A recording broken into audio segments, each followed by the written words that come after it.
Shalom Bapak Ibu Saudara yang dikasihi dan diberkati Tuhan. Selamat hari Minggu, kita jumpa lagi dalam ibadah online kita pada hari ini. Bersyukur kepada Tuhan karena anugerah Tuhan yang membuat kita ada sampai hari ini. Puji Tuhan, mari siapkan hati kita untuk kita masuk dalam hadirat Tuhan.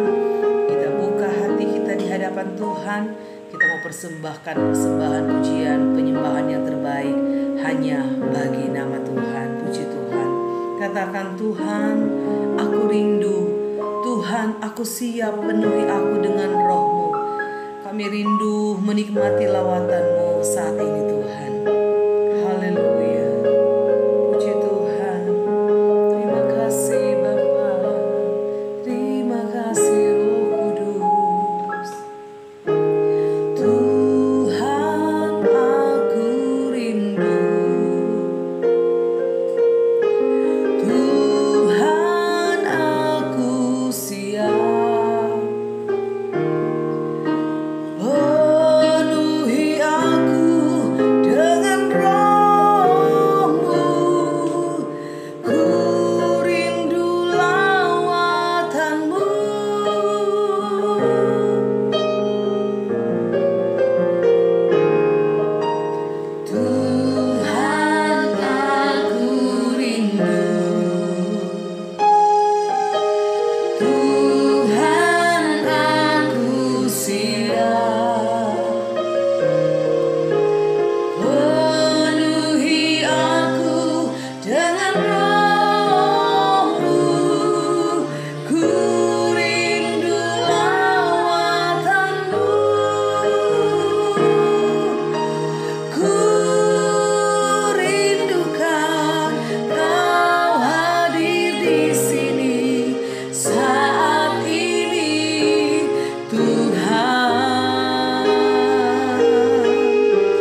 hati kami penuh ucapan syukur.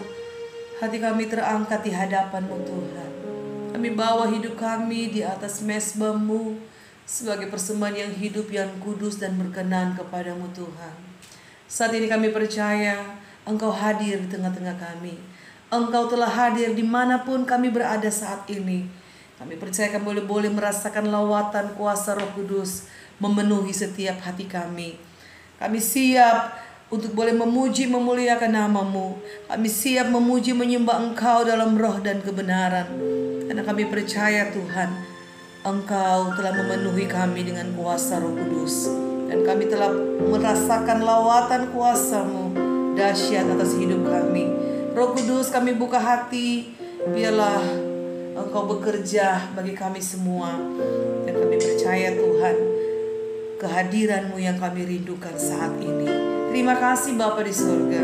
Kami serahkan ibadah ini ke dalam tangan Tuhan. Biarlah mengurapi ibadah kami dari awal hingga pada akhirnya. Kami akan buka ibadah ini mengucap syukur dalam nama Tuhan Yesus Kristus. Haleluya. Amin. Puji Tuhan. Bila roh Allah ada di dalamku, bukan menari seperti daun menari. Haleluya. Puji Tuhan. Kami rindu mau bersuka cita di dalam Tuhan. Amin. Haleluya. Bila roh Allah ada di dalamku, ku kan menari seperti daun menari. Bila roh Allah ada di dalamku, ku kan menari seperti daun menari. Ku kan menari, ku kan menari, ku kan menari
ketika Roh Kudus ada dalam hidup kita, kita akan bergirang, bersorak bagi nama Tuhan. Puji Tuhan.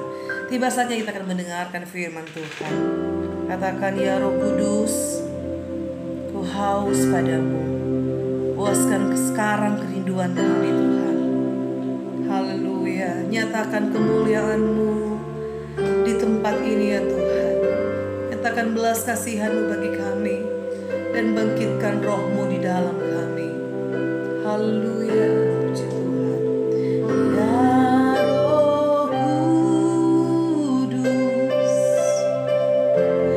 ku haus padamu.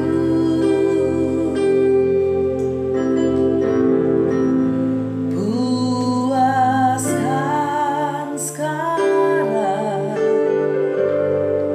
kerinduan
percaya dan yakini bahwa kemuliaan-Mu Engkau akan nyatakan bagi kami semua, dimanapun kami berada saat ini Tuhan.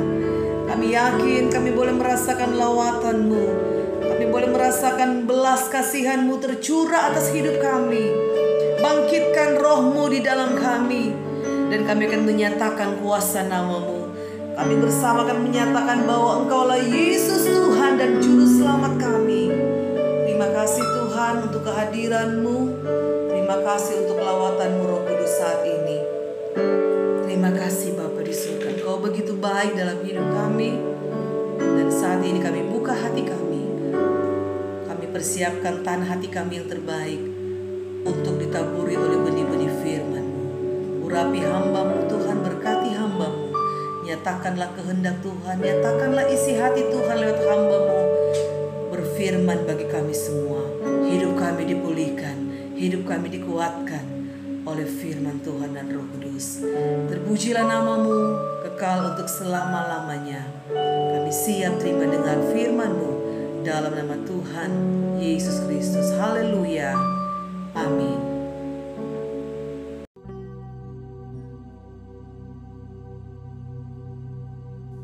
Shalom, selamat hari Minggu Bapak Ibu Saudara yang dikasihi Tuhan Yesus Kristus. Selamat kita berjumpa kembali dalam ibadah online pada kesempatan hari ini, hari Minggu tanggal 15 Juni 2025. Dan kita bersyukur kepada Tuhan karena anugerah Tuhan yang Tuhan selalu limpahkan atas kita.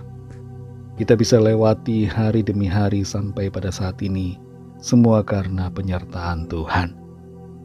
Kebenaran firman Tuhan yang akan saya sampaikan pada saat ini bertema bersedia untuk yang terburuk, bersiap untuk yang terbaik.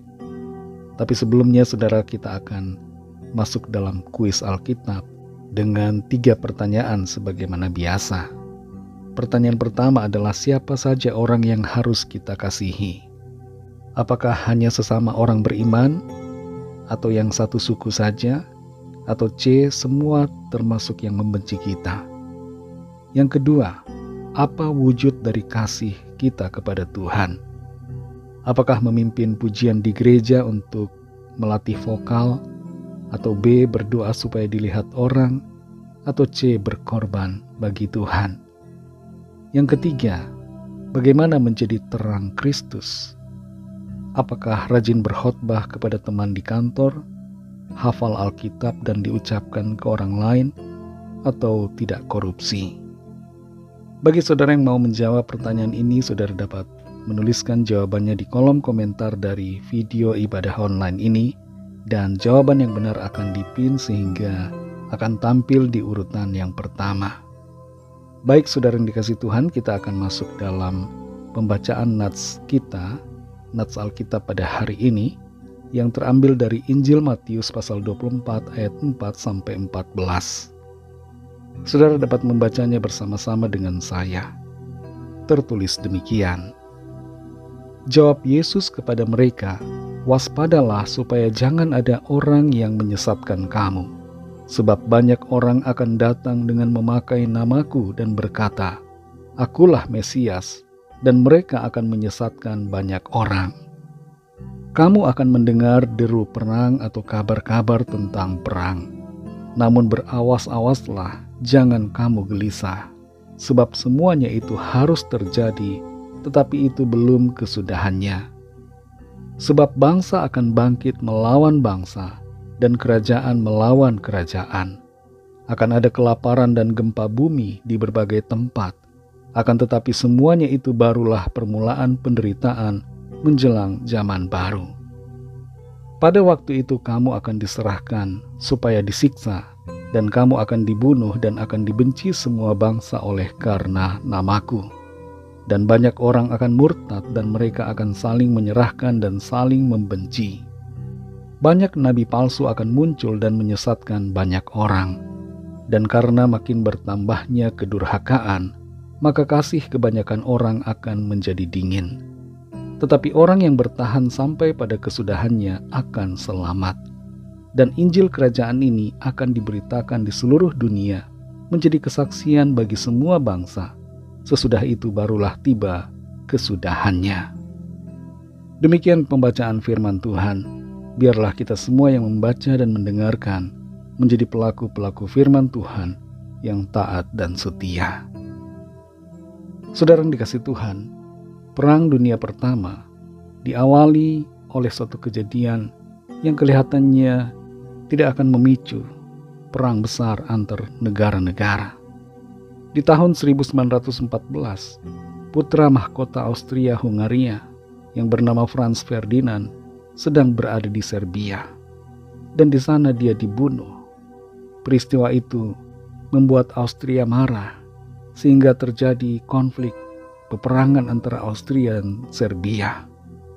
Rusia kemudian membela Serbia, lalu Jerman membela Austria. Kemudian Prancis dan Inggris ikut dalam perang membela Rusia. Sementara itu Kesultanan Utsmania dan negara Bulgaria ikut perang membela Austria. Terjadi dua kubu pada saat itu yang berperang satu sama lain. Perang Dunia Kedua yang terjadi di tahun 1939 juga diawali dengan hanya dua negara yang berkonflik.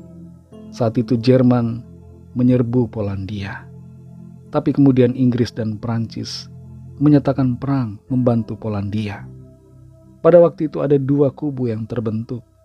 Kubu pertama, Jerman, Italia, Jepang, dan didukung 6 negara lain. Kubu yang kedua, Inggris, Amerika Serikat, Uni Soviet, Tiongkok atau Cina, Prancis, dan beberapa negara lainnya bersama-sama berusaha mengalahkan kubu yang lain. Perang Dunia Kedua berakhir tahun 1945. Tapi konflik demi konflik masih terjadi antar negara-negara di dunia ini sampai saat ini. Dan sekarang ini yang mewarnai berita di media adalah perang antara Israel melawan Iran. Akankah perang ini memicu perang dunia ketiga? Seandainya perang dunia ketiga terjadi, maka ancaman perang nuklir akan menjadi nyata. Menghadapi situasi yang demikian, saudara, kita semua perlu kembali untuk belajar dari firman Tuhan. Apa yang firman Tuhan katakan untuk kita lakukan di akhir zaman. Kita perhatikan di sini, saudara, di dalam Injil Matius 24 ayat 4-14, kita sudah baca bagaimana Tuhan Yesus menyatakan bagaimana situasi dan keadaan akhir zaman. Pada waktu itu akan ada banyak peristiwa, penyesatan, ada perang, ada bencana alam, gempa bumi, kelaparan, dan berbagai hal yang terjadi. Semuanya itu, saudara, Tuhan Yesus katakan supaya kita bersiap sedia. Ada dua hal, saudara, yang perlu untuk menjadi sikap kita. Yang pertama adalah bersedia untuk yang terburuk.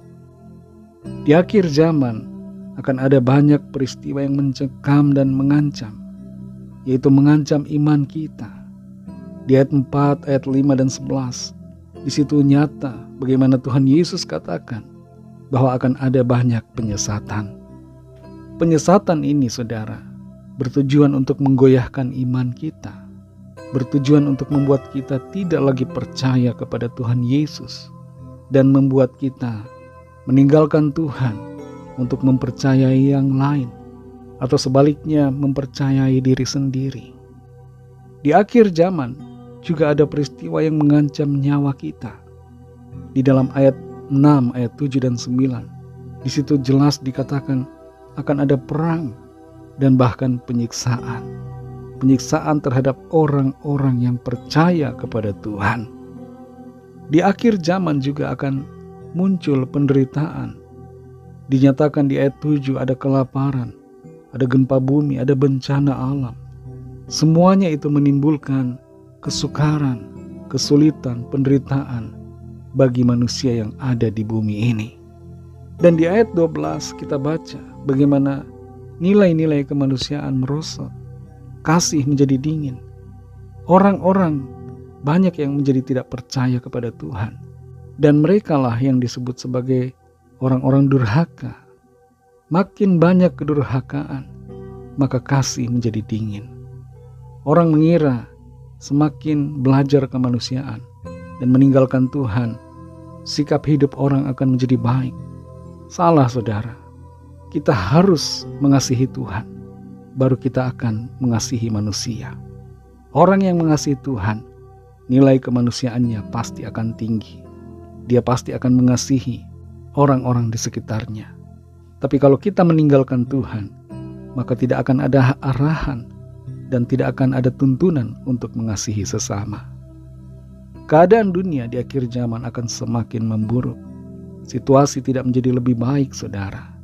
Tapi dalam keadaan itu, saudara, jangan kita gelisah. Tuhan Yesus katakan di ayat 6, jangan gelisah hatimu. Jadi kita semua, saudara, perlu bersedia untuk yang terburuk. Caranya adalah dengan senantiasa lebih lagi mengasihi Tuhan, lebih lagi menguatkan iman kita, dan di dalam segala hal kita bersandar selalu kepada Tuhan. Yang kedua, saudara, bersiap untuk yang terbaik. Ini adalah sikap kita dalam situasi akhir zaman. Walaupun ada peristiwa-peristiwa yang buruk di akhir zaman, tetap ada pengharapan buat setiap kita yang percaya kepada Tuhan Yesus. Kita perhatikan di ayat 14. Di situ dinyatakan bahwa kabar Injil akan sampai kepada semua orang. Ini menjadi sukacita kita, saudara.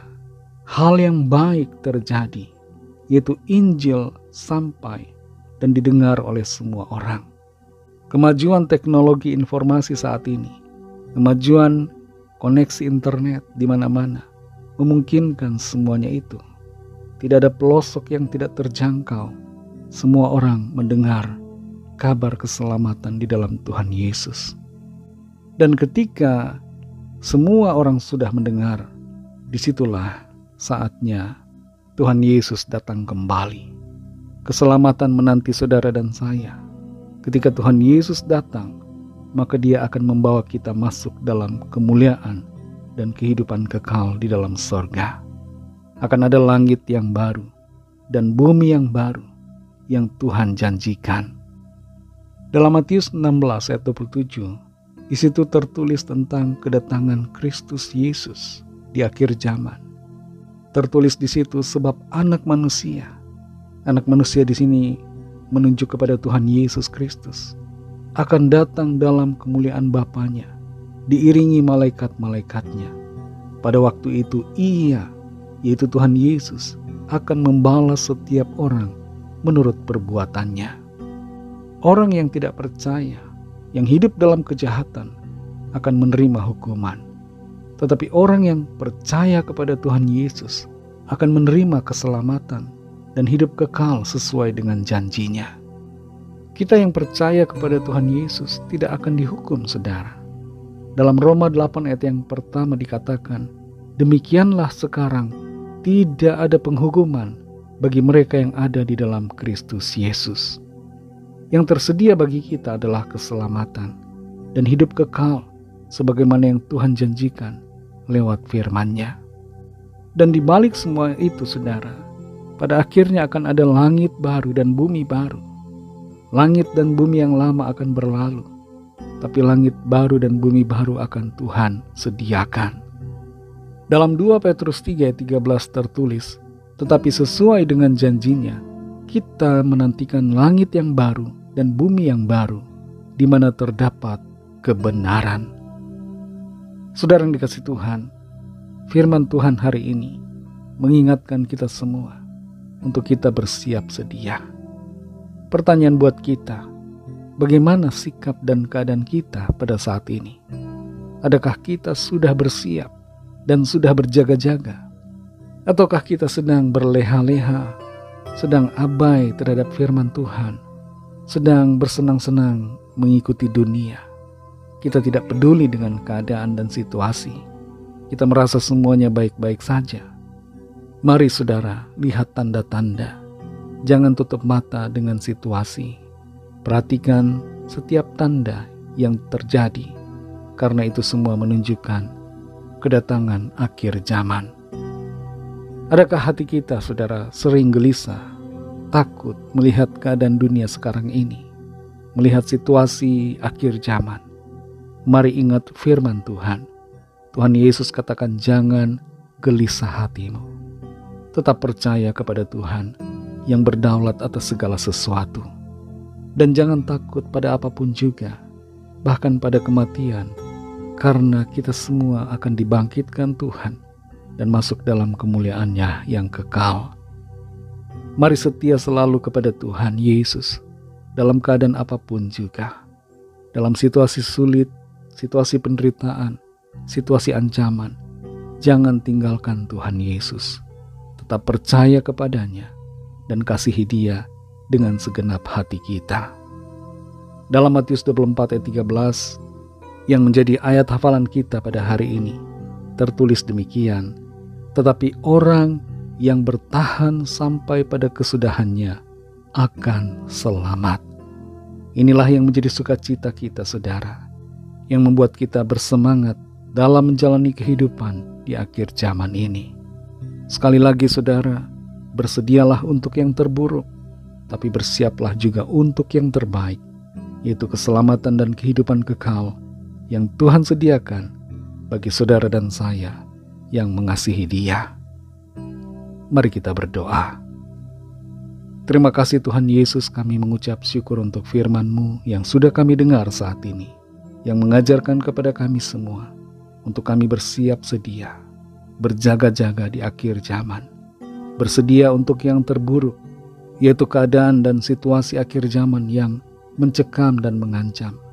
Tapi kami tidak mau gelisah, kami tidak mau takut, sebab Tuhan, Engkau yang berdaulat atas semuanya. Kami percaya penyertaan-Mu sempurna atas kami, sampai kesudahan zaman Engkau bersama-sama dengan kami. Kami juga mau bersiap untuk yang terbaik, karena Tuhan, Engkau akan datang kembali, menjemput kami, dan membawa kami masuk dalam kemuliaan yang kekal. Pimpin kami selalu Roh Kudus, untuk kami senantiasa setia dan mengasihi Tuhan, setia dalam iman kami kepadamu, dan tidak goyah oleh apapun juga. Terima kasih Tuhan. Berkatilah kami di sepanjang hari-hari ke depan, dalam segala tugas aktivitas kami, dalam studi, dalam pekerjaan, dalam usaha pelayanan, dan dalam segala hal. Biarlah Tuhan menyertai kami, dan tolong kami untuk selalu fokus kepadamu, memuliakan Engkau Tuhan dalam setiap aktivitas kami. Kami berdoa bagi yang sakit dan yang sedang dalam persoalan. Lawatlah setiap kami Tuhan. Kesembuhan terjadi, pemulihan terjadi saat ini. Ada jalan keluar ajaib, terobosan yang Tuhan kerjakan, dan mujizat heran yang Tuhan manifestasikan dalam kehidupan kami. Berkatilah bangsa kami Indonesia dan juga semua bangsa di dunia ini. Berikanlah keamanan, kedamaian, dan kesejahteraan, dan curahkanlah Roh-Mu Tuhan. Jamahlah setiap orang dari segala bangsa, supaya mereka percaya kepadamu dan menerima anugerah keselamatan. Kami serahkan semuanya ke dalam tangan kasih-Mu. Dalam nama-Mu yang kudus, nama Tuhan Yesus Kristus, kami sudah berdoa dan mengucap syukur. Haleluya. Mari sama-sama kita berdoa, doa Bapa kami. Bapa kami yang di sorga, dikuduskanlah nama-Mu, datanglah kerajaan-Mu, jadilah kehendak-Mu di bumi seperti di sorga. Berikanlah kami pada hari ini makanan kami yang secukupnya, dan ampunilah kami akan kesalahan kami, seperti kami juga mengampuni orang yang bersalah kepada kami. Dan janganlah membawa kami ke dalam pencobaan, tetapi lepaskanlah kami daripada yang jahat, karena Engkaulah yang punya kerajaan, dan kuasa dan kemuliaan, sampai selama-lamanya. Amin. Mari angkat tangan saudara dan terimalah berkat Tuhan. Tuhan memberkati engkau dan melindungi engkau. Tuhan menyinari engkau dengan wajah-Nya dan memberikan kasih karunia. Tuhan menghadapkan wajah-Nya kepadamu dan memberikan damai sejahtera. Diberkatilah keluargamu, diberkatilah pekerjaanmu, diberkatilah engkau dalam studimu, diberkatilah engkau dalam perjalananmu. Apa saja yang dikerjakan tanganmu, dibuat Tuhan berhasil dan beruntung, karena berkat anugerah Allah Bapa, kasih karunia Tuhan Yesus Kristus, dalam persekutuan dengan Roh Kudus, menyertai saudara semua, sekarang ini dan sampai Maranatha Tuhan Yesus datang kembali, dan bahkan sampai selama-lamanya. Dalam berkat nama Tuhan Yesus Kristus, haleluya, amin. Puji Tuhan, saudara yang dikasihi Tuhan, ibadah kita secara online sudah selesai, tapi ibadah kita secara pribadi kepada Tuhan terus berlanjut, karena ibadah yang sejati adalah kehidupan kita yang dipersembahkan kepada Tuhan. Tuhan Yesus memberkati saudara semua. Selamat hari Minggu dan sampai jumpa dalam ibadah yang selanjutnya. Haleluya.